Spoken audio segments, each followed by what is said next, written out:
নমস্কার, আপনারা দেখছেন বাংলা টিভি চ্যানেল। জানাবো আজকের বাছাই করা কিছু গুরুত্বপূর্ণ খবর। প্রথমে জেনে নিন শিরোনাম, তারপরে জানাবো বিস্তারিত খবর। কাশ্মীরে জঙ্গিদের হাতে নিহত এক মুসলিমও, শুনে যা বলে ফেললেন শুভেন্দু। পেহেলগাঁও সর্বদল বৈঠকে ডাকা হলো না কেন, ফুঁসে উঠলেন ওয়েসি। শেষে ফোন করলেন শাহ। পুরো তার কেটে গেছে লোকটার, শুভেন্দুর পোস্ট করা নিয়ে চরম খোরাক করলেন দেবাংশু। শহীদ ঝন্টুর শেষ কথা ছিল দেশ আগে, জেনে চোখে জল আসবেই।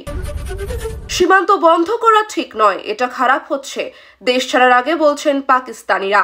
সবার আগে সারাদিনের শীর্ষে থাকা নির্ভরযোগ্য খবর পেতে এখনই ভিডিওটিতে একটি লাইক করে চ্যানেলটি সাবস্ক্রাইব করে দিন। নমস্কার, এতক্ষণ দেখছিলেন সংবাদ শিরোনাম, এবার শুরু হলো বিস্তারিত খবর। কাশ্মীরে জঙ্গিদের হাতে নিহত এক মুসলিমও, শুনে যা বলে ফেললেন শুভেন্দু। ফের উত্তপ্ত হয়ে উঠেছে কাশ্মীর, যেখানে পেহেলগাঁওতে যারা জঙ্গিদের হাতে খুন হয়েছেন তাদের মধ্যে একজন প্রতিবাদী মুসলিমকেও হত্যা করা হয়েছে। আর সেই বিষয় নিয়ে প্রশ্ন করতেই এখনো দেশে অনেকে এপিজে আব্দুল কালামের মতো মানুষ রয়েছেন বলেই দাবি করলেন রাজ্যের বিরোধী দলনেতা শুভেন্দু অধিকারী। প্রসঙ্গত, এদিন এই ব্যাপারে রাজ্যের বিরোধী দলনেতা শুভেন্দু অধিকারীকে একটি প্রশ্ন করা হয়, আর সেই প্রশ্নের উত্তর দিতে গিয়ে তিনি বলেন এটা অত্যন্ত ভালো দিক, তাকে কাফের বলে চিহ্নিত করে খুন করেছে। খুন করাটা ভালো দিক নয়, প্রতিবাদটা ভালো দিকে। এই কারণেই অটল বিহারী বাজপেয়ী এপিজে আব্দুল কালামকে রাষ্ট্রপতি করেছিলেন। এখনো দেশে এপিজে আব্দুল কালাম, আরিফ মোহাম্মদ খান বা নাজমা হেপতুল্লাদের মতো মানুষজন আছেন। পেহেলগাঁও সর্বদল বৈঠকে ডাকা হলো না কেন, ফুঁসে উঠলেন ওইসি। শেষে ফোন করলেন শাহ। কাশ্মীরের জঙ্গি হামলার ঘটনায় নিরাপত্তায় খামতির কথা উঠে আসছে বারংবার।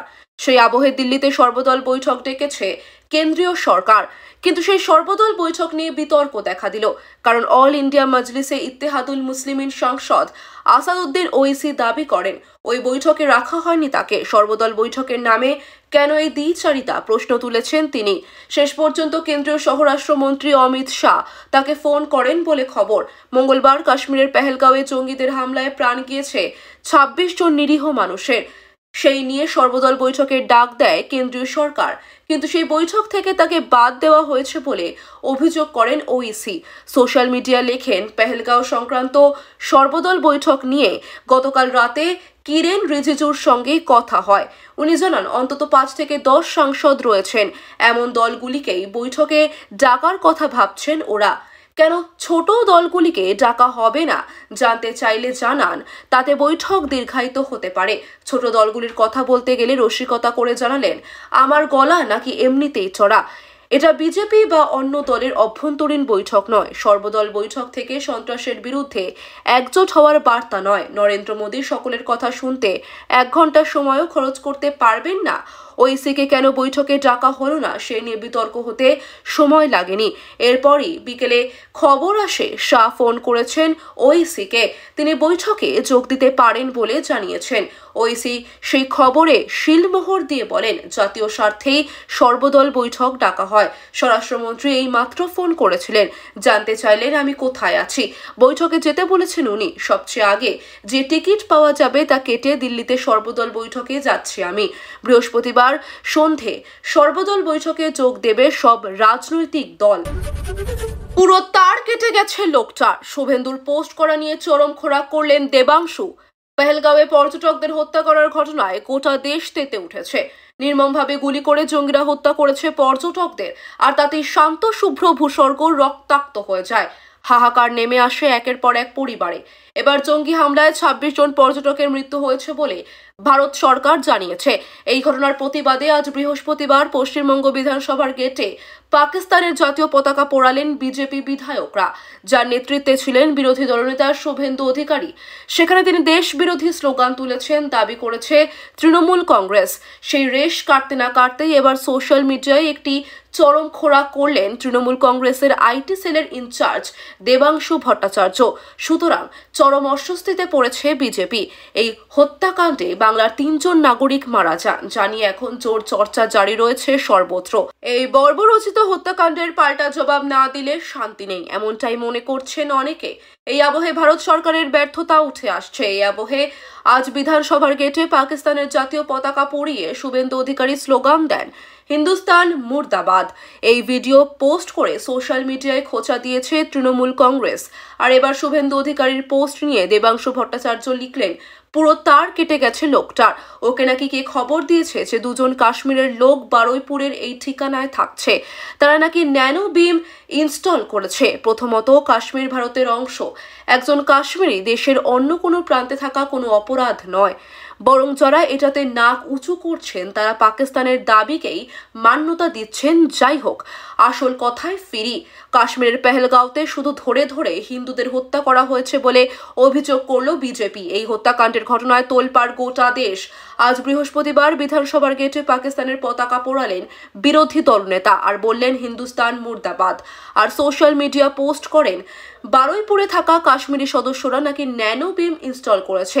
এটা নিয়ে দেবাংশু ভট্টাচার্য এক্স হ্যান্ডেলে লেখেন, ন্যানো বিম কি? ন্যানো বিম হলো এমন একটি নেটওয়ার্ক যার মাধ্যমে অনেক দূরে point to point contact establish করা যায় কোনো নেটওয়ার্ক প্রোভাইডার ছাড়াই। এগুলো সাধারণত অপরাধীরা ব্যবহার করে থাকে নিজেদের মধ্যে সম্পর্ক স্থাপনের জন্য।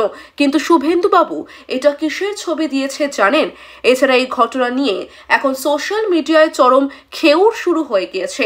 কারণ বিরোধী দলনেতা যে ছবি দিয়েছেন তার সঙ্গে যে দাবি করেছেন দুটোর মধ্যে বিস্তর ফারাক, সেটাই তুলে ধরেছেন দেবাংশু।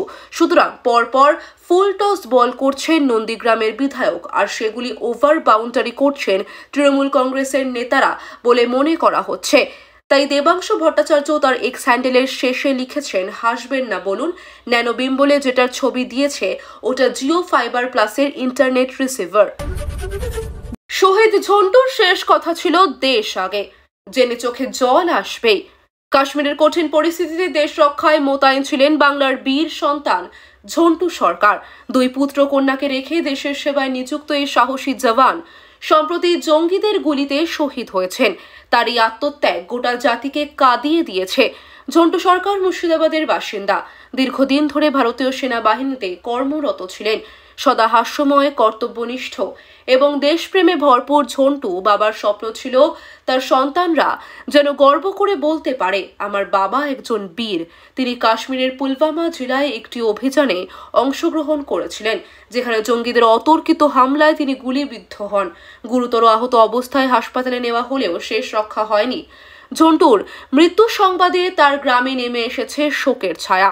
একদিকে স্ত্রী হারিয়েছেন স্বামীকে, অন্যদিকে দুই ছোট সন্তান চিরতরে হারিয়েছে তাদের নির্ভরতার স্তম্ভ।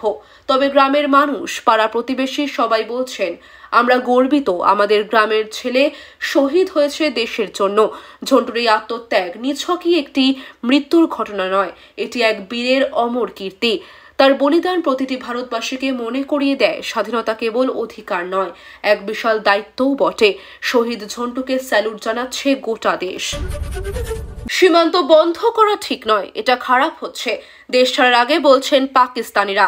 কেন্দ্রীয় সরকার মঙ্গলবার বিবৃতি দিয়ে জানিয়েছে, সার্ক ভিসার মাধ্যমে যে পাকিস্তানিরা বর্তমানে ভারতে রয়েছেন তাদের দেশ ছাড়তে 2 দিন সময় দেওয়া হচ্ছে। জঙ্গি হামলার ঘটনার পর পাকিস্তানের বিরুদ্ধে একগুচ্ছ কড়া পদক্ষেপ নিয়েছে ভারত। তার মধ্যে দুটি সবথেকে উল্লেখযোগ্য হল সিন্ধু জল চুক্তি স্থগিত রাখা এবং আটারি ওয়াঘা সীমান্ত বন্ধ করে দেওয়া। শুধু তাই নয়, মঙ্গলবার এও নির্দেশ দিয়েছে ভারত সরকার যে পাকিস্তানিরা যেন 48 ঘন্টার মধ্যে দেশ ছেড়ে চলে যায়। তবে মোদী সরকারের এই সিদ্ধান্তে খুশি নন ভারতে থাকা বহু পাকিস্তানি। কেন্দ্রীয় সরকার মঙ্গলবার বিবৃতি দিয়ে জানিয়েছে, সার্ক ভিসার মাধ্যমে যে পাকিস্তানিরা বর্তমানে ভারতে রয়েছেন তাদের দেশ ছাড়তে 2 দিন সময় দেওয়া হচ্ছে। আর যারা সম্প্রতি ভারতে প্রবেশ করেছেন তাদের ফেরার জন্য 1 মে পর্যন্ত সময় দেওয়া হলো। একই সঙ্গে আটারি ওয়াঘা সীমান্ত অনির্দিষ্টকালের জন্য বন্ধ করে দিয়েছে ভারত। সুতরাং দেশ ছেড়ে চলে যাওয়া ছাড়া আর কোনো উপায় নেই পাকিস্তানিদের, আর এতেই তারা কার্যত অখুশি। সর্বভারতীয় একাধিক সংবাদ মাধ্যমে অনেক পাকিস্তানি বলছেন, সীমান্ত বন্ধ করে দেওয়া সঠিক সিদ্ধান্ত হয়নি। দুই রাষ্ট্রের মধ্যে সবসময় বন্ধুত্বপূর্ণ সম্পর্ক থাকা উচিত, যা হচ্ছে তা ঠিক হচ্ছে না। এক পাকিস্তানি আবার এও বলেছেন, পেহেলগামে কে হামলা করেছে তা এখনো স্পষ্ট নয়, অথচ অথচ আমাদের ভারত ছেড়ে চলে যেতে হচ্ছে। এটা একদমই উচিত হচ্ছে না। স্বাভাবিকভাবেই পাকিস্তানিদের এই ধরনের মন্তব্যে ক্ষোভ বেড়েছে ভারতীয়দের। তবে আটারি ওয়াঘা সীমান্ত বন্ধে কতটা চাপ বাড়বে পাকিস্তানের? অমৃতসরের অদূরে রয়েছে এই আটারি সীমান্ত। এই একটি মাত্র রাস্তা দিয়ে স্থলপথে ভারতে বাণিজ্যের অনুমতি রয়েছে পাকিস্তানের। সয়াবিন, মুরগি, বিভিন্ন ধরনের সবজি, শুকনো লঙ্কা এবং সুতো সহ একাধিক সামগ্রী ভারত থেকে পাকিস্তানে রফতানি করা হয়। এই পথে আফগানিস্তান থেকেও বিভিন্ন পণ্য ভারতে আমদানি করা হতো। তাই বিশেষজ্ঞদের মতে স্থলপথে ভারতের সঙ্গে বাণিজ্যের একমাত্র পথ বন্ধ হয়ে যাওয়ায় বেশি সমস্যায় পড়বে পড়শি দেশ। যদিও জঙ্গি হামলার সঙ্গে তাদের কোনো যোগ নেই বলে দাবি করেছে পাকিস্তান, কিন্তু পাক মদতপুষ্ট জঙ্গি গোষ্ঠী লস্কর-ই তৈবার ছায়া সংগঠন এই হামলার পিছনে রয়েছে বলে ইতিমধ্যে স্বীকার করেছে। গোটা কর্মকাণ্ডের পিছনে পাক সেনা ও পাক গুপ্তচর সংস্থা ISI রয়েছে বলেও দাবি। সেই পরিপ্রেক্ষিতেই জঙ্গি হামলার ঘটনার বড় পদক্ষেপ করেছে ভারত।